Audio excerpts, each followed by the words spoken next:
Apa kabar semua?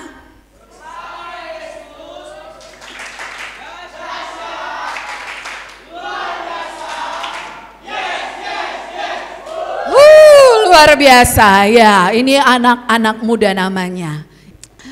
Ya, kita akan belajar firman Tuhan hari ini. Saya beri judul regulasi emosi. Apa itu ya? Nah, anak-anak muda, banyak survei menunjukkan, membuktikan bahwa Gen Z, tahu Gen Z? Apa itu ayo? Apa? Gadget katanya. Gen Z adalah generasi Z. Nah, generasi Z ini lahir tahun berapa? Tahun 2002. Ya, boleh next Kak. Ya. Gen Z itu katanya lahir tahun, ini ada dua versi ya. Ada yang bilang tahun 97 sampai tahun 2012. Jadi sekitar umur 13 sampai 18 tahun. 28 tahun. Tapi ada yang bilang ini tahun 95 sampai tahun 2010. Jadi antara 15 sampai 30 tahun. Di sini ada yang di atas 30 tahun. Bagaimana tahun berapa Bang? 96? 95? Oh, yalah di ambang batas lah ya. Saya sudah lewat ya. Pak Gembala juga sudah lewat. Ada yang di bawah 13 tahun? Iya, Cepa. Yang lain-lain selain Cepa dan Cepin ada? Bang Noel. Oh. Berarti semua antara 13 sampai 30 ya? Berarti rata-rata di sini semua Gen Z ya, generasi Z ya. Tapi sebuah survei, bukan sebuah, banyak survei membuktikan generasi Z itu banyak mengalami gangguan kesehatan mental. Coba tanya dulu, masih aman mentalmu? Bilang dulu. Apa katanya? Oh masih, wes luar biasa ya. Karena anak-anak muda di sini rajin ibadah, rajin bersekutu, makanya mentalnya sehat-sehat semua ya. Tapi perhatikan di luar sana banyak generasi Z itu banyak mengalami depresi, banyak mengalami stres, kecemasan, mengalami gangguan kesehatan mental dibanding generasi sebelumnya. Ya. Ada beberapa faktor dikatakan yang membuat Gen Z ini mengalami gangguan kesehatan mental tadi. Saya tidak mengatakan gila ya, bukan gila, tapi ya stres, cemas, gampang baper gitu ya, dan sebagainya. Siapa di sini gampang baper? Mulai itu tanda. Bagaimana? Siapa lagi? Gampang naik darah. Kak Jenny kata. Papi. Iya, dan macam-macamnya.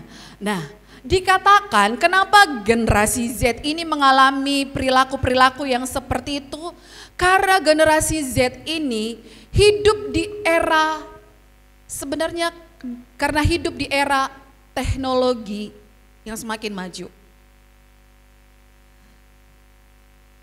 Ada tekanan dari media sosial. Semua di sini punya media sosial? Semua punya ya. Nah, ternyata banyak tekanan yang terjadi dari media sosial. Kenapa? Di media sosial itu banyak palsunya, betul? Kadang kita pikir itu sesuatu yang real, tapi terkadang sudah banyak polesan. Sehingga generasi Z itu yang sudah berdampingan dengan kemajuan komunikasi ini, kemajuan teknologi ini, itu mencoba membandingkan dirinya dengan apa yang dia lihat dengan di dunia maya.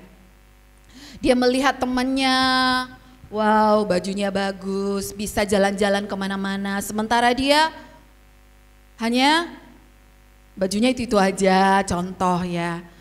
Nggak bisa jalan kemana-mana, nggak punya motor, nggak punya mobil dan sebagainya, sehingga merasa membanding-bandingkan diri, merasa orang lain itu lebih hebat, muncul kecemasan. Nah, di medsos juga banyak terjadi bully. Kita posting, kita pikir udah hebat kali kita ya, udah cantik lah kita posting. Di komen Bang Noel misalnya, ih jelek kali gigimu gitu ya kan. Nah ini kan dilihat semua orang dan itu bikin malu gitu ya. Itu contoh, Bang Noel ini baik ya. Amin. Kemudian terpapar banyak berita-berita yang tidak baik. Berita-berita yang justru membuat iman kita jatuh gitu. Contohnya apa? Diperkirakan 2026 akan terjadi resesi. Situasi politik tidak stabil. Terjadi begal, terjadi kriminalitas, terjadi kejahatan di mana-mana. Dan ini dikonsumsi terus.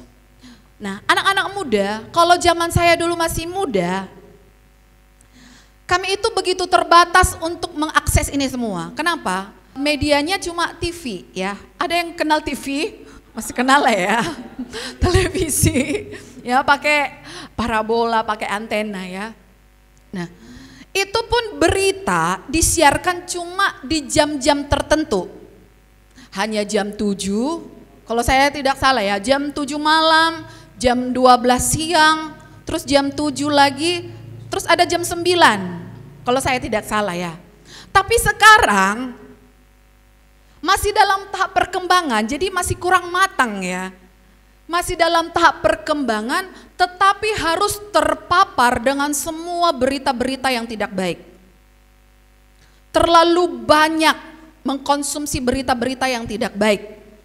Contoh, terjadi pembunuhan yang baru-baru ini terjadi ya, ada anak dililit ya. Tahu nggak? Oh nggak tahu ya. Apa yang viral ya hari-hari ini ya? Hah? Oh.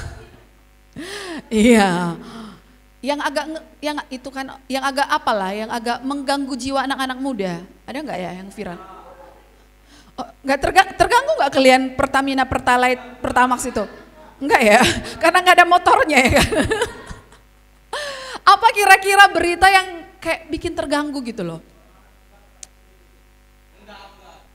Iya, misalnya lah, tahun 2026 diperkirakan mencari pekerjaan itu akan susah. Sehingga apa yang terjadi dalam benak-benak generasi Z? Mulai pesimis dengan masa depan. Oh ternyata susah ya. Terus buka, kalau misalnya kayak yang tadi saya bilang, kami itu hanya nonton berita di jam-jam tertentu.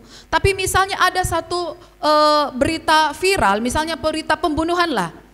Nah, anak-anak muda zaman sekarang itu bisa mengakses itu, mau dia jam 8, jam 9, jam 10, suka-sukanya, sesuka hatinya.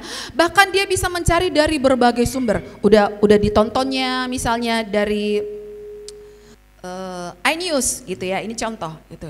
Terus udah selesai berita, dia bisa pindah lagi ke channel berikutnya. Terus dia bisa pindah lagi cari informasi. Terlalu banyak mengkonsumsi berita-berita yang sebenarnya itu harus dibatasi. Sehingga apa? Kecemasan-kecemasan itu muncul. Yang berikutnya, apa yang membuat generasi Z banyak mengalami gangguan kesehatan mental? Selain tadi terpapar berita-berita, selain bully dari medsos, yang berikutnya adalah tidak mendapatkan pendidikan bagaimana meregulasi emosi, bagaimana meregulasi stres, bagaimana mengelola stres. Banyak anak-anak muda tidak diajari bagaimana mengelola stres.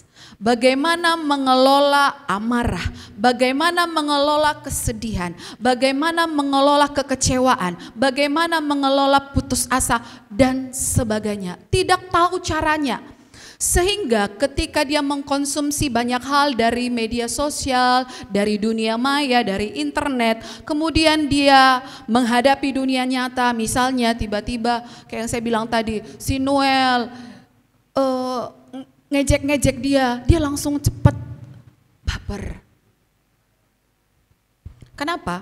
Karena tidak mampu mengelola emosinya. Itu sebabnya hari ini kita akan belajar bagaimana kita bisa meregulasi emosi. Nah, kita tidak bisa sangkali banyak hal yang akan terjadi di sekitar kita, di hidup kita. Kita tidak bisa kontrol apa yang dilakukan orang terhadap kita, betul ya? Misalnya si Sam mau ngejek kita, mau ngebully kita tidak bisa kontrol. Tetapi kita bisa mengontrol apa? Hati kita, pikiran kita, perasaan kita, semua dalam hidup kita bisa kontrol. Tetapi yang dari luar, yang dari orang-orang, situasi, itu tidak bisa kita kontrol. Itu sebabnya hari ini kita akan belajar bagaimana meregulasi emosi. Nah, pernahkah anak-anak muda di sini engkau marah, padahal sebenarnya sepele yang dilakukan orang kepada kita? Pernah? Sebenarnya sangat sepele, tapi karena sudah numpuk tadi, nonton berita, kelelahan kita, nonton berita, nonton medsos, ada banyak kecemasan yang disebarkan di sana, terus kemudian kita mendapat lagi misalnya dimarahin orang tua, terus uang kuliah nggak ada, uang sekolah nggak ada, dibenturkan dengan kehidupan nyata. Banyak anak-anak muda akhirnya apa? Hanya perkara misalnya yang tidak seharusnya meledak, tapi menjadi meledak. Nah, sekarang kita akan belajar, apa sih itu sebenarnya emosi? Coba perhatikan semua ya. Emosi itu adalah respon alami terhadap situasi yang dialami seseorang. Saya baca sekali lagi ya. Emosi adalah respon alami terhadap situasi yang dialami seseorang atau dorongan untuk bertindak saat menghadapi situasi. Jadi emosi itu bukan hanya marah-marah ya, itu bagian dari emosi. Tapi marah-marah itu tidak cukup mendefinisikan emosi. Ya, ada banyak hal emosi. Nah, ada emosi negatif, ada emosi positif. Apa contoh emosi negatif? Terus? Nangis, terus? Ya yang kalian alami lah gitu, yang nggak usah yang pernah dialami atau nggak pernah mengalami.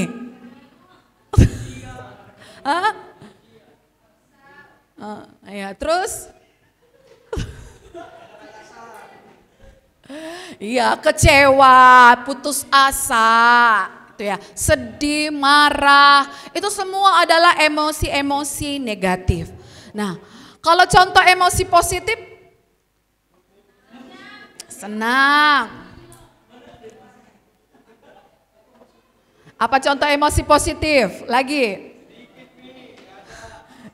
nggak bisa mendefinisikannya ya, karena nggak pernah ngalamin, jarang. Ya bahagia, sukacita, ya bersemangat, itu semua emosi-emosi yang positif. Nah, tapi perhatikan anak-anak muda, kedua emosi ini adalah sangat bermanfaat, baik emosi negatif maupun emosi positif. Contoh, siapa di sini pernah berdoa supaya Tuhan ngangkat kemarahan dari hidupnya? Semua. Aku pun pernah. Ada lagi yang pernah ngangkat kemarahan dari dalam hatinya? Siapa yang pernah di sini berdoa supaya Tuhan angkat kesedihan dari dalam hatinya? Oh ya, haleluya. Ya. Tapi perhatikan, seandainya Tuhan kabulkan, ya. Oke, Cecep, karena kau minta tadi supaya kuangkat kemarahan dari hatimu, maka akan kuangkat. Cep. Amin, kata Yahulah. Sam, karena kau tadi minta diangkat kesedihan dari hatimu, maka akan kuangkat kesedihan dari dalam hatimu. Amin. Tiba-tiba teman Sam meninggal. Teman Sam meninggal. Dia pergi ke rumah temannya. Tapi gak ada lagi kesedihan dalam hatinya. Yang ada apa? Sukacita. Yeay, aku bersyukur, aku bersuka cita, kau sudah mati. Yeay, aku bahagia sekali. Kenapa? Nggak ada lagi kesedihan. Langsung datang orang tuanya, pikau. Langsung ditabok. Contoh lagi, tadi yang diangkat kemarahannya tadi. Misalnya saya pun gitu ya, pernah, untung nggak dikabulkan Tuhan. Misalnya lah, ada anakku, ya kan, diambilnya uang, bukan contoh ya, anak-anakku baik.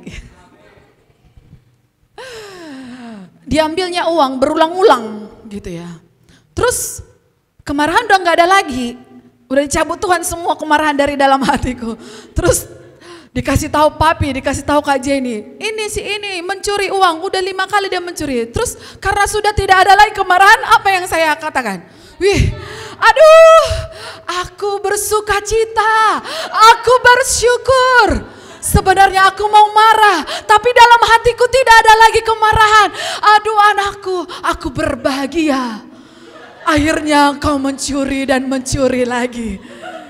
Kenapa? Karena tidak ada lagi kemarahan. Udah diangkat Tuhan semua. Itu sebabnya emosi negatif, emosi positif, itu semua diciptakan Tuhan ada tujuannya. Amin. Jadi mulai hari ini jangan ada yang minta ya, walaupun itu emosi negatif, jangan diangkat sama Tuhan. Nanti repot sendiri, gak bisa merasakan. Betul? Ya. Oke, kita buka firman Tuhan. Next. Ya, Amsal 4 ayat 23. Jagalah hatimu dengan segala kewaspadaan, karena dari situlah terpancar kehidupan. Nah, di situ ada kata jagalah hatimu dengan segala kewaspadaan.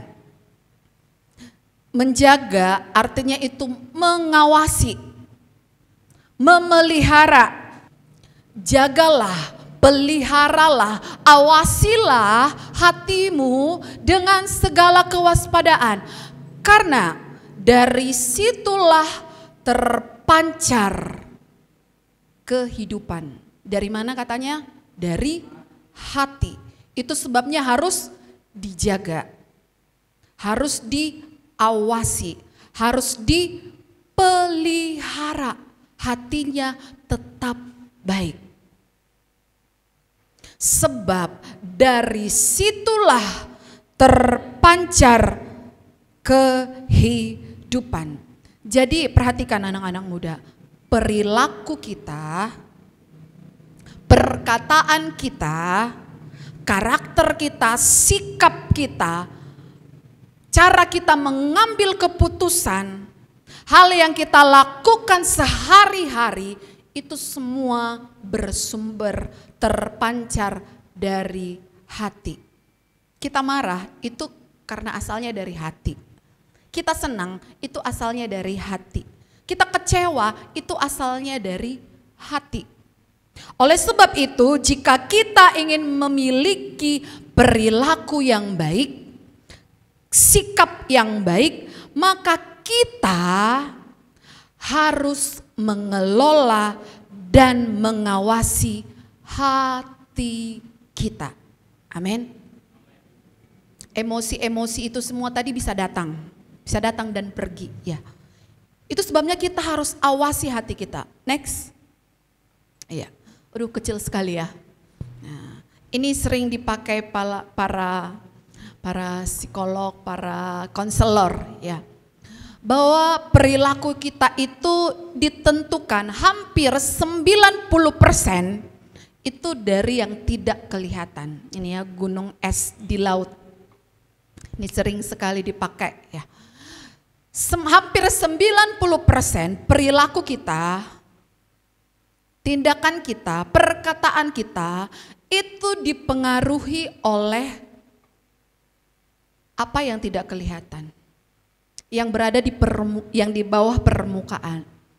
Di sana ada emosi, di sana ada keyakinan, di sana ada nilai-nilai hidup dan sebagainya. Contoh, jika kita punya nilai-nilai hidup, kalau lewat dari depan orang tua harus agak sedikit membungkuk.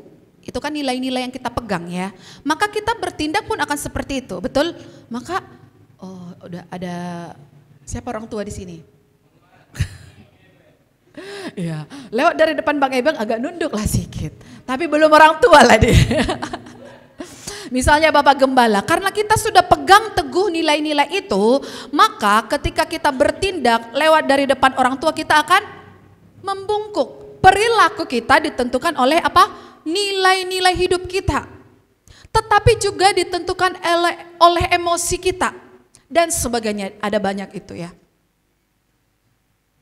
Hanya sekitar 10% ke 12% dipengaruhi oleh apa yang nampak. Itu sebabnya dalam kitab Mazmur dikatakan, selidiki hatiku dan batinku. Kenalilah pikiran-pikiranku supaya jalanku tidak serong. Nah, jadi penting sekali kita untuk memahami emosi, perasaan kita supaya apa? Supaya kita bisa mengelolanya kemudian dan kita bisa bertindak dan keputusan-keputusan kita tidak salah. Inilah yang dimaksud dengan regulasi emosi. Boleh next? Ya. Coba kita baca ya. Regulasi emosi adalah kemampuan seseorang untuk apa? Mengenali, memahami, mengelola dan mengekspresikan emosinya dengan cara yang sehat dan sesuai dengan situasi. Kita kenali, kita pahami. Seperti yang dikatakan pemazmur tadi, selidiki hatiku, batinku, kenali pikiran-pikiranku. Maksudnya kenali emosi-emosi yang ada di dalam hatiku. Itu adalah regulasi emosi. Bapak Gembala minggu lalu berkata dalam ibadah raya, untuk kita menjadi sukses, itu tidak cukup punya kecerdasan intelektual, betul? Harus disertai dengan kecerdasan spiritual. Ya, tetapi kita juga perlu cerdas secara emosi. Kecerdasan emosi, ya. Nggak kebayang anak-anak muda, misalnya ada seorang yang begitu pintar, tetapi karena dia tidak memiliki kecerdasan spiritual, ini bisa menjadi koruptor, betul? Tapi ada seorang yang pintar, misalnya dia tidak memiliki kecerdasan emosi, ini pun gawat. Misalnya ada seorang dokter. Saya minggu lalu ya, ada lihat satu video dokter, kebetulan asistennya istrinya. Jadi mereka sudah berada di meja operasi dan saatnya mau operasi. Ya. Nah, kita anggap semua ini orang-orang pintar ya, dokter, asisten-asistennya lah. Tapi salah satu di antara asistennya itu adalah istrinya. Sewaktu ingin membedah, biasanya kan dokter gini ya, minta peralatan dari asisten, betul ya. Terus si istrinya ini gini, kata suaminya, kata si asisten ini, kenapa? Tadi pagi mereka berantem, padahal mereka sudah di depan pasien, sudah mau operasi ini, tapi istrinya ngambek di depan pasien, sehingga apa yang terjadi? Mati duluan ya kan, istrinya ngambek gitu ya. Atau misalnya seorang dokter udah mau operasi tapi karena ada masalah dia menjadi emosi, terakhir apa? Tantrum. Sehingga nggak jadi dia layani pasiennya. Itu sebabnya untuk kita boleh menjadi sukses dan bertahan kesuksesan kita perlu tetap cerdas secara intelektual. Itu sebabnya harus tetap belajar. Amin. Yang kedua, kita harus punya kecerdasan spiritual, harus takut akan Tuhan. Ya, jangan pintar-pintar tapi pencuri, penipu, korupsi. Ya. Yang ketiga, kita juga harus punya kecerdasan emosi. Harus bisa mengelola emosi kita. Ya. Di awal tadi saya sudah jelaskan bahwa emosi itu adalah respon terhadap satu situasi. Masih ingat? Respon terhadap situasi tertentu, ya. Atau dorongan untuk bertindak menghadapi situasi ini. Emosi adalah respon terhadap situasi yang dialami seseorang atau dorongan untuk bertindak saat menghadapi situasi tertentu. Kalau kita mengalami kejadian yang baik, biasanya kita akan berespon, betul? Misalnya dapat beasiswa ke Cina, amin. Apa biasanya responnya? Senang, bahagia, betul? Terus ada yang suka sama kita, ada yang cinta, ada yang perhatian. Responnya biasanya apa? Au. Responnya biasanya senang, betul? Kayak nggak pernah dicintai orang ini semua. Nggak pernah jatuh cinta. Pernah ya? Nah, tapi sebaliknya, ketika kita dilukai, apa responnya? Lukai balik. Sedih, kecewa, ya, dan macam-macam, cemas, takut, marah. Itu adalah respon. Betul ya? Respon. Yang kedua tadi, emosi itu adalah dorongan untuk melakukan sesuatu karena ada penyebabnya gitu ya. Misalnya si Milka baru dapat uang misalnya 300.000 sehingga apa? Dia bersuka cita. Biasanya seharian itu dia akan jajan. Happy ya kan, nyahut orang pun jadi senang gitu, ketemu orang pun happy gitu ya. Coba tapi hilang duitnya 300.000. Iya. Bad mood. Oh, berarti salah respon.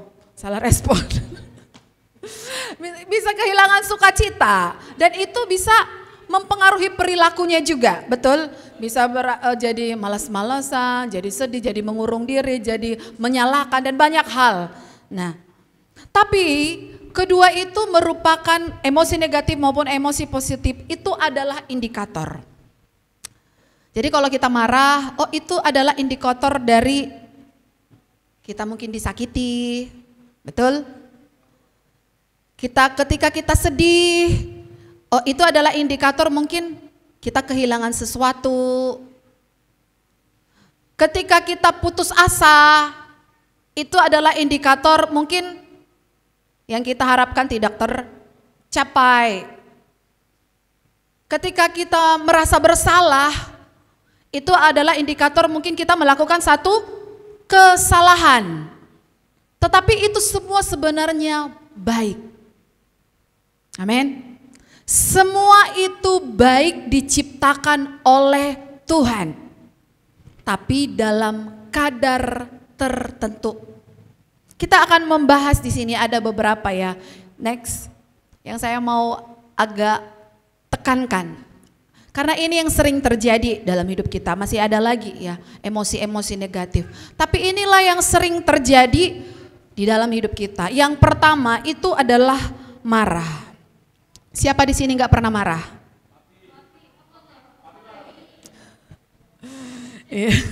Siapa nggak pernah marah? Nah, Kenapa kira-kira Tuhan kasih emosi marah? Ya, contohnya kayak yang tadi udah kita bahas di awal. Itu perlu supaya orang lain melihat respon kita ketika orang lain salah. Nah, jadi marah itu sebenarnya adalah sesuatu yang muncul otomatis karena kita punya ekspektasi namun kita tidak mendapatkan. Kita berharap orang lain perilakunya begini, tetapi ternyata sebaliknya. Sehingga apa respon kita? Emosi kita marah. Ya. Coba dulu pegang telinga kawannya. Marah nggak dia? Senang. Ya, berarti ya baik-baik semua ya. Kemudian apabila kesepakatan dilanggar, nah biasanya kita responnya apa? Marah juga, betul ya. Tuhan pun kalau kita melanggar perintah Tuhan, Tuhan itu emosinya apa? Marah ya. Tapi beda sama marah kita. Kalau marah Tuhan itu untuk kebaikan kita. Ya, karena Tuhan itu panjang sabar, pengasih, Dia mengampuni kita. Tapi kadang kalau kita marah, apa yang terjadi? Hancur. Contoh ya, saya buat aturan di rumah. Ini lagi-lagi anak saya terus semua contohnya. Saya bilang sama Jojo, Jo, setiap pulang sekolah kamu ganti seragamnya, terus gantung di gantungan, gitu ya. Atau taruh ke mesin cuci kalau sudah jorok. Tapi ternyata setelah dia pulang sekolah, didapati dia langsung keliling-keliling, lari-lari, bajunya tidak diganti, tasnya diserakkan, sepatunya entah kemana. Jo, ganti bajumu Jo, katanya, tapi tidak didengarkan. Respon saya otomatis itu sebenarnya adalah marah. Tapi perhatikan dulu ya, saya bisa mengelolanya. Cara mengelolanya seperti apa? Jo, karena kamu tidak dengar-dengaran, maka sepanjang hari ini kamu tidak boleh main HP. Itu contoh orang yang bisa mengelola. Tetapi contoh orang yang tidak bisa mengelola apa? Memang kau anak bandel, kau gak bisa dibilangi, udah 200 kali aku bilang, memang gak berubah kau. Jadi marah itu bukan dosa. Karena setiap kita mendapatkan satu perlakuan dari orang lain, pasti kita merespon. Bisa marah, bisa kecewa. Jadi marah itu tidak dosa. Karena firman Tuhan pun bilang gini, apabila kamu menjadi marah, janganlah kamu berbuat dosa. Bisa nyambung gak? Apabila kamu marah, janganlah kamu berbuat dosa. Artinya apa? Tuhan mengizinkan marah, betul? Respon marah itu sesuatu yang dikasih Tuhan, betul? Apabila kamu marah, nah misalnya seperti Jojo tadi, saya mungkin menjadi marah gitu ya. Walaupun itu kemarahan kecil lah saya bilang ya, bukan kemarahan besar. Tetapi yang menjadi sampai itu menjadi dosa adalah apabila saya meledakkan. Saya menjadi dikendalikan, bukan saya lagi yang mengendalikan marah itu. Tuhan pun pernah marah, Tuhan pun mungkin sering marah sama kita, gitu ya. Tetapi itu adalah respon dari tindakan, dan itu tidak salah. Yang salah adalah jika tidak dikendalikan. Contoh lagi, mungkin ini sering terjadi dalam hidup kita. Siapa di sini pernah difitnah? Ya, ada yang angkat tangan. Yang lain? Oh, tidak pernah. Aman semua. Pelaku, sisanya pelaku gitu ya. Ketika kita difitnah, respon awal apa? Kesal, marah juga ada ya. Itu adalah sesuatu yang normal, katakan normal. Gerem loh, Masa kita difitnah, taulah kita difitnah ya sekudus-kudusnya, sesuci-sucinya. Misalnya seorang hamba Tuhan, ketika dia difitnah, diapain? Enggak mungkin, ya haleluya, aku happy dengar fitnahan itu. Pasti di dalam hati terdalam, walaupun mungkin mulutnya berkata, tidak apa-apa. Tetapi di hati terdalam pasti ada rasa kecewa, marah. Nah, ini yang tidak boleh dipendam. Marah itu boleh, tapi tidak boleh dipendam. Amin. Nah, yang kedua, ada sedih. Kehilangan barang, kehilangan pekerjaan, kehilangan pacar. Siapa pernah kehilangan pacar? Enggak ada juga. Aman semua. Aman ya. Oh ya. Atau belum pernah pacaran? Belum. Justru dulu, siapa di sini pernah kehilangan pacar? Wis, cuma Bang Eben, oh ya Kak Deborah, sisanya belum pernah pacaran, mantap. Kasih dulu tepuk tangan. Coba dulu ya, kita tanya dulu, Kak Deborah lah dulu ya perempuan. Gimana rasanya Kak kehilangan pacar? Berapa lama sedih? 1 bulan? Cuma 1 bulan, serius? Masih kurang cintamu berarti. Bang Eben berapa lama? Seumur hidup. Oh, 3 hari. Aduh. Hebat berarti semua mengelola emosi ya. Ya. Ada lagi yang pernah kehilangan pacar? Kehilangan orang yang kita kasihi, ya. Saya sudah meninggal orang tua saya. Itu rasanya ya sedih sekali lah. Untung ada Roh Kudus menjadi penghibur sejati ya bagi saya. Kalau enggak, sedih kali aku pergi bapakku untuk selamanya ya. Itu adalah emosi yang akan muncul ketika kita kehilangan, sedih. Tetapi kalau kesedihan ini tidak dikelola, dipendam terus, itu yang bikin orang depresi. Contoh lah, misalnya udah meninggal orang tua kawan kita, terus kita bilang, jangan sedih kau, bersyukurlah udah di sorga Tuhan, bersama dengan Tuhan dia, nggak usah sedih-sedih, bersukacita lah udah bersama dengan Tuhan dia. Kita suruh dia nggak sedih, terakhir, gak boleh sedih ya, gitu ya. Terakhir apa? Dia gak mengekspresikan responnya terhadap kejadian yang dia alami. Sehingga apa?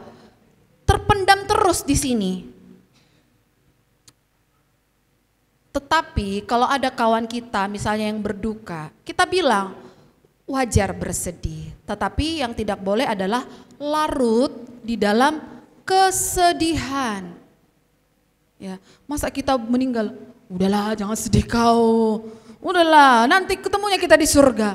Itu bisa emosi dia sama kita. Ya, kalau kayak gitu saran kita kepada orang yang misalnya orang yang dikasihinya meninggal. Ya, itu sebabnya kesedihan juga tidak boleh dipendam, tapi harus dikelola. Kalau tidak itu bisa menyebabkan depresi. Banyak orang yang tidak mengelola kesedihannya, memendam terus kesedihannya, apa yang terjadi? Depresi. Itu sebabnya kalau orang-orang depresi, responnya yang keluar dari mulutnya selalu gini, sedih kali aku. Ada saya temui seperti itu dan memang dia depresi. Kata-kata yang keluar dari mulutnya selalu, sedih kali aku. Kenapa? Karena kesedihannya itu dipendam sehingga dia tetap di dalam. Berikutnya, takut. Siapa di sini pernah takut? Ya. Sisanya berani semua ya kan? Kira-kira takut itu bermanfaat enggak? Sangat-sangat bermanfaat. tapi jangan dikuasai ketakutan. Ya, contoh lah misalnya, emosi takut ini. Misalnya di atas itu ada balok besar ini ya, balok besar tiba-tiba ada di atas dan tiba-tiba mau jatuh ke arah saya. Seandainya saya tidak punya rasa takut, maka apa yang terjadi? Saya akan stay, hey, bilang hai, dan tiba-tiba apa yang terjadi? Pindah alam. Kenapa? Karena tidak ada takutnya lagi, ya. Nyebrang gitu ya, udah mobil lewat dari kiri kanan, tidak ada rasa takut, maju saja. Itu kalau orang tidak punya rasa takut. Noel punya rasa takut? Punya, iya. Itu sebabnya ketika kemarin dia disuruh main drum, ada rasa takut. Aduh gimana ya? Itu sebabnya dia melakukan persiapan. Jadi rasa takut itu penting supaya kita bersiap, bersiaga. Makanya hari Kamis pagi dia udah datang, ajari aku pi, gitu. Kenapa? Ada rasa takut. Misalnya mau ujian, biasanya ada rasa takut ya. Supaya apa? Supaya bisa bikin kopean gitu ya, persiapan kopean. Supaya belajar, betul? Jadi rasa takut perlu atau enggak? Perlu, itu semua indikator untuk kita berjaga-jaga. Untuk kita melakukan persiapan-persiapan. Takut masa depan. Itu pun bagus dalam kadar tertentu. Supaya apa? Enggak main-main kita selama kita masih muda. Amin. Kita belajar dengan baik, kita siapkan skill-skill yang kita perlukan. Tapi itu didorong semua oleh rasa takut. Kan tadi emosi tadi adalah respon dan dorongan. Jadi kita didorong untuk aku harus siapkan masa depanku. Supaya apa? Masa depanku cerah. Ada rasa takut. Tapi jangan juga rasa takutnya berlebihan. Over. Sehingga kita seperti Tuhan atas hidup kita. Kita harus tetap menyerahkan hidup kita kepada Tuhan. Tuhan punya kendali atas masa depan. Enggak semua hal bisa kita kendalikan. Amin. Boleh takut tapi jangan berlebihan. Nah, kemudian rasa bersalah. Siapa di sini pernah merasa bersalah? Ya, mantap. Nah, rasa bersalah ini juga adalah sesuatu yang baik. Kenapa? Karena salah satu tugas Roh Kudus adalah menginsafkan. Seandainya kita nggak punya rasa bersalah, susah. Tapi ketika kita punya rasa bersalah dalam kadar tertentu, maka itu akan membuat kita bertobat, berubah ketika Roh Kudus insafkan, ketika Roh Kudus ingatkan. Rasa bersalah itu akan membuat kita bertobat. Tetapi rasa bersalah yang terlalu berlebihan juga itu nggak bagus. Itu tipu muslihat iblis. Amin. Nah, itu ada 4 contoh emosi negatif yang banyak sekali terjadi di antara kita. Sekarang kita akan belajar bagaimana caranya untuk memproses emosi tersebut. Siap semua?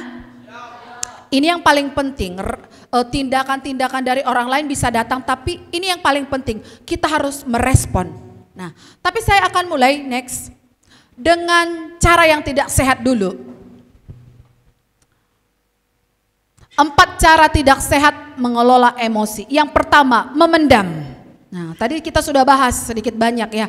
Memendam. Sering sekali kalau kita marah, kita sedih, dipendam. Contohnya anak-anak, jangan marah. Kepada kita mungkin sering, jangan marah. Orang tua kita bilang, jangan marah. Akhirnya apa? Dipendam. Jangan sedih. Dipendam semua. Tapi itu tidak baik ya. suatu saat bisa meledak. Yang perlu adalah diselesaikannya. Yang kedua, mengabaikan, menyangkali. Ada yang nanya, kamu sedih? Enggak. Kamu marah? Enggak. Enggak kok, enggak marah. Tapi mukanya nampak gitu ya kan. Kamu kecewa ya? Enggak. Macam malaikat dia. Enggak ada semua, enggak ada sedih, enggak ada marah, enggak ada kecewa, enggak ada putus asa. Semua diabaikan. Ya, itu juga tidak baik dalam mengelola emosi. Nah, yang kemudian yang ketiga, meledakkan. Nah, ini repot. Yang meledakkan ini merusak diri dan merusak orang lain. Menyemburkan kemarahannya. Yang penting keluar, enggak peduli dia perasaan orang. Yang penting hatiku lega. Mengeluarkan sesuka hati, marah sesuka hati, senggol, pacok. Meledakkan emosinya. Nah, ini juga cara yang tidak baik dalam mengelola emosi. Berikutnya, mengalihkan. Nah, ini banyak ini. Nah, mengalihkan ketika kita marah, kita kecewa, kita sedih dan sebagainya. Banyak yang mengalihkan. Caranya seperti apa? Main game, terus main game. Kalau cewek-cewek mungkin nonton drakor sampai jam 4 pagi. Apalagi? Minum. Bukan minum air putih ya. Apa? Oh iya. Minum minuman keras, minum tuak. Ya. Apalagi? Judi. Kenapa? Dialihkan. Supaya apa? Supaya lega sesaat. Nah, tapi ini semua nggak baik. Kalau banyak uangnya shopping.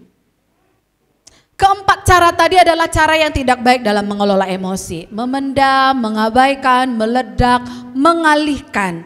Itu bukan cara yang baik dalam mengelola emosi. Nah, sekarang kita akan melihat bagaimana cara yang benar mengelola emosi. Next.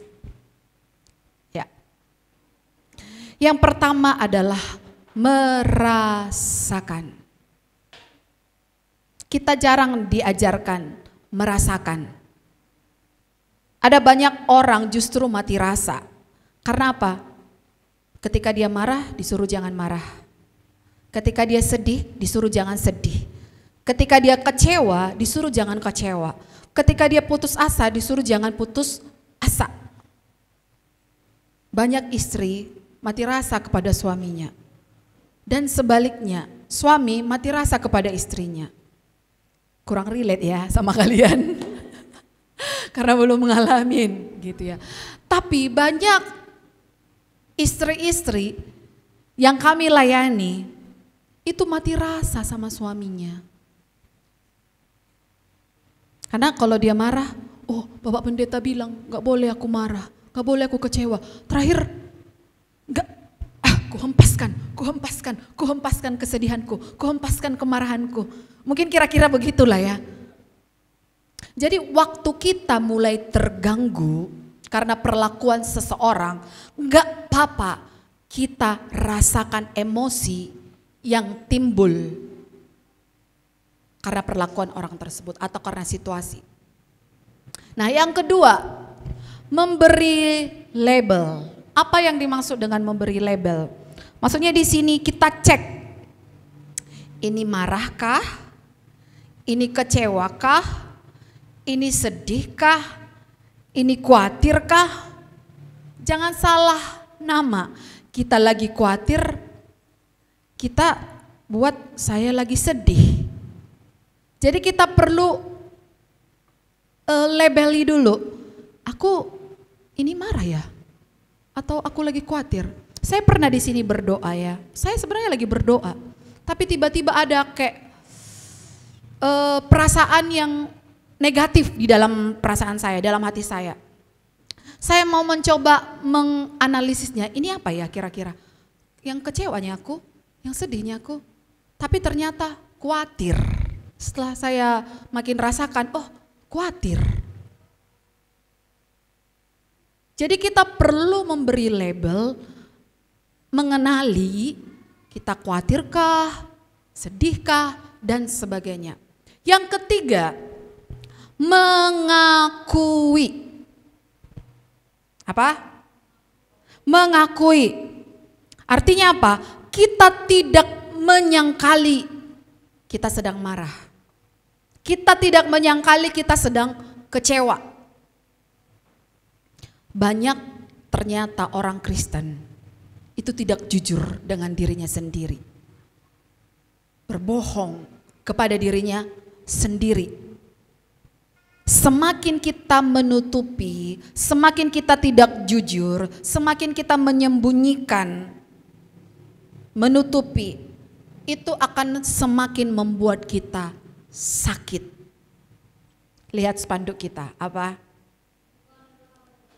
Keterbukaan adalah awal dari ketahuan. Keterbukaan adalah awal dari pemulihan. Waktu kita mengakui perasaan-perasaan kita, emosi kita dengan jujur, itu akan membawa kita kepada kesembuhan. Karena kita membawa kegelapan kepada terang Kristus untuk diterangi. Oh, kan itu terpendam ya, kita bawa, kita akui di hadapan Tuhan, dan Tuhan akan menerangi yang gelap itu tadi. Dan Tuhan akan bekerja dan memulihkan hati kita. Perhatikan Kain ketika dia marah. Apa yang terjadi? Dia membunuh adiknya. Dia tidak akui. Walaupun pada akhirnya karena kesal gitu ya. Daud itu adalah seorang pribadi yang sangat jujur. Pernah baca kitab Mazmur? Pernah ya? Pernah enggak baca di dalam kitab Mazmur Daud menunjukkan kekesalannya? Oh tidak. Atau tidak tahu? Pernah enggak membaca kitab Mazmur? Atau kita baca deh salah satu, tunggu ya saya cari sebentar. Biar kita jujur di hadapan Tuhan, amin. Jangan sembunyi-sembunyikan. Ya, contohnya, Allahku mengapa kau tinggalkan aku? Pernah merasa ditinggalkan Tuhan? Pernah ya. Daud juga jujur di hadapan Tuhan. Ketika dia merasa sulit untuk ketemu sama Tuhan, dia merasa ditinggalkan. Ya, aku berseru-seru pada waktu siang, tetapi engkau tidak menjawab. Pada waktu malam, tetapi tidak juga aku tenang. Tetapi ayat 6, ayat 7. Tetapi aku ini ulat dan bukan orang, celak bagi manusia, dihina oleh orang banyak. Semua yang melihat aku mengolok-olok aku. Mereka mencibirkan bibirnya, menggelengkan kepalanya, dan sebagainya. Nah, ini adalah contoh kejujuran Daud di hadapan Tuhan. Daud itu kalau lagi sedih, dia ungkapkan kesedihannya. Dan hebatnya Daud, dia buat itu semua menjadi lagu. Ya, kesedihannya, kemarahannya bahkan kepada orang-orang terhadap ketidakadilan yang dia alami, dia akui semua di hadapan Tuhan. Ya memang kita nggak boleh sembarangan ya cerita kepada orang. Nanti mulut orang ember pula gitu ya. Tapi seandainya kita memiliki seorang yang bisa kita percaya, belajarlah untuk mengakui. Tapi kalau memang tidak menemukan orang yang bisa dipercaya, lihatlah teladan dari Daud. Daud itu curhat kepada Tuhan. Dia kalau kesal, Tuhan aku lagi kesal. Dia kasih tahu kepada Tuhan. Dia terbuka di hadapan Tuhan. Sehingga apa? Tuhan melihat hatinya, oh terluka, oh amarah, oh putus asa. Daud pernah putus asa? Pernah. Dan diakui di hadapan Tuhan enggak? Diakuinya di hadapan Tuhan. Semua diakuinya, semua emosi-emosi negatifnya diakuinya di hadapan Tuhan. Itu sebabnya kalau kita mau memiliki emosi yang sehat, belajarlah untuk terbuka di hadapan Tuhan. Engkau bisa masuk ke kamarmu. Kalau engkau kecewa kepada orang tua, katakan kepada Tuhan, Tuhan aku kecewa kepada orang tua. Aku kecewa kepada temanku, kepada kakak, abang, adik, bahkan kepada pendetaku. Kecewa, bilang saja kepada Tuhan, Tuhan aku terluka, Tuhan aku sedih, Tuhan aku marah, diperlakukan tidak adil, akui di hadapan Tuhan. Amin. Keterbukaan itu adalah awal dari pemulihan. Awal Tuhan akan masuk dan memproses hati kita. Kemudian mengenali sumbernya. Ini juga penting ya. Siapa yang bikin kita marah? Situasi apa yang membuat kita marah? Ketika kita tahu, oh kemarin itu aku marah gara-gara si A dibilangnya begini. Coba kita kenali, oh dari sini rupanya marahnya.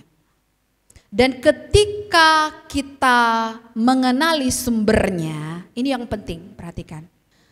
Tadi kan kita merasakan, oke, terus kita labeli ini marahkah, apakah dan sebagainya. Terus kita akui. Terus yang keempat, kita perlu mengenali sumbernya. Contoh, Flora marah kepada Kak Septi. Harus tahu kepada siapa marah. Supaya apa? Supaya tahu melepaskan pengampunan kepada Septi. Kalau kita hanya, oh aku melepaskan kemarahan, kadang itu masih terpendam. Tapi kalau kita tahu, oh si Caca yang buat aku marah. Si Caca yang buat aku kecewa. Akhirnya kita tahu, oh aku ampuni si Caca. Aku ampuni, aku lepaskan pengampunan kepada si Caca. Itu sebabnya penting sekali kita tahu kita marah gara-gara apa. Ya, jadi kita kenali dari mana sumber kemarahan ini. Kita juga bisa membuat jurnal ya seperti yang dilakukan oleh Daud tadi. Siapa di sini punya catatan harian? Ya, buat jurnal. Nah, anak-anak muda kalau misalnya kadang kan kita susah ya. Oh, aku ini lagi apa ya? Lagi marah atau apa lagi apa? Kadang susah kita mendeskripsikannya, betul? Tapi kalau misalnya kita punya buku jurnal, kita mulai menulis, kadang itu bisa keluar. Ya, oh ternyata aku lagi marah. Bercanda-bercandanya dia kemarin, cuma bercandaannya itu menusuk hatiku. Nah, kita catat itu, kita jurnalkan itu bukan supaya dilihat orang, tapi supaya itu terurai dari dalam hati kita. Mau kita robek habis itu udah terserah gitu ya. Tapi kita bisa menuangkan, oh ini masalah gitu ya. Tahu persisnya. Jadi sampah-sampah yang ada di dalam hati kita itu kita catat. Oh ini sampahnya, ini sampahnya, ini sampahnya. Kesalahan ini semua dicatat. Enggak harus disimpan. Kalau disimpan pun bisa, tapi kalau aman, hati-hati dibaca orang gitu ya. Tapi mungkin kita bisa, ya habis kita tulis semua, kita robek-robek, kita buang, kita bakar. Tidak jadi masalah. Tapi yang di sini itu semua terurai. Nah, yang kemudian, yang terakhir, mengekspresikan. Banyak orang belum dilakukan tahap 1, 2, 3, 4, udah langsung berekspresi dia. Udah langsung ekspresi, memang kau kurang ajar kau. Gitu. Langsung diekspresikan kemarahan. Tapi kalau kita belajar 1, 2, 3, 4, kita bisa tetap mengekspresikan kemarahan kita. Misalnya, Bang Nuh, mau ngomong laku Nuh. Misalnya ajak kemana, ajak ke Chicken Crush gitu ya kan. Dibayari Bang Noel gitu ya kan. Sebenarnya kemarin itu kan Bang Nuh, aku kesal samamu. Memang bercandanya kau Bang, tapi sebenarnya itu terluka aku loh kemarin. Nah itu sama-sama ekspresi loh, tapi aku mau berdamai. Bisa sama-sama menunjukkan kekesalan ya, sama-sama menunjukkan kekesalan ini dua-duanya. Tapi satu, memang kau gak ada otakmu gitu ya. Atau kita bisa memilih, Bang Noel, aku terluka dengan candaanmu yang kemarin. Sama-sama berekspresi loh. Kita tidak bisa mengendalikan apa yang dilakukan orang lain kepada kita. Tetapi kita bisa mengendalikan, meregulasi semua respon-respon itu dengan cara yang sehat. Supaya apa? Supaya hati kita tetap bersih. Jangan ada sampah-sampah di dalam hati. Karena dari sanalah terpancar kehidupan. Mau jadi punya perilaku yang baik, harus jaga hati. Hatinya harus bersih. Mau punya perkataan yang baik, hatinya harus diregulasi. Hatinya harus dijaga. Ada satu quotes, kesembuhan, pemulihan adalah hadiah terbesar yang kita bisa berikan untuk hati kita dan orang-orang yang kita kasihi. Ketika kita menjadi orang-orang yang pulih, kita akan bisa menjadi berkat bagi banyak orang. Mungkin anak-anak muda sudah banyak timbunan emosi-emosi di dalam hatimu. Mulai dari kecil, kepada orang tua, kepada teman, kepada situasi hidup, kepada lingkungan, kepada kakak-kakak rohani kita mungkin, kepada pendeta. Banyak timbunan-timbunan emosi yang selama ini tidak pernah dikelola dengan baik. Sehingga apa? Itu terekspresi, kita menjadi anak yang tidak peduli, anak yang kasar, dan sebagainya. Tetapi hari ini kita sudah belajar, semua boleh terjadi, tetapi kita pun bisa pulih, amin. Kita bisa sembuh. Kalau kita mau lebih lagi dipakai Tuhan, hidup kita berhasil, hidup kita menggenapi visi Tuhan dalam hidup kita, maka hati kita harus bersih. Setiap hari kita akan menemukan ada hal-hal yang akan mengkeruhkan hati kita. Tapi setiap hari kita harus meregulasi hati kita, amin.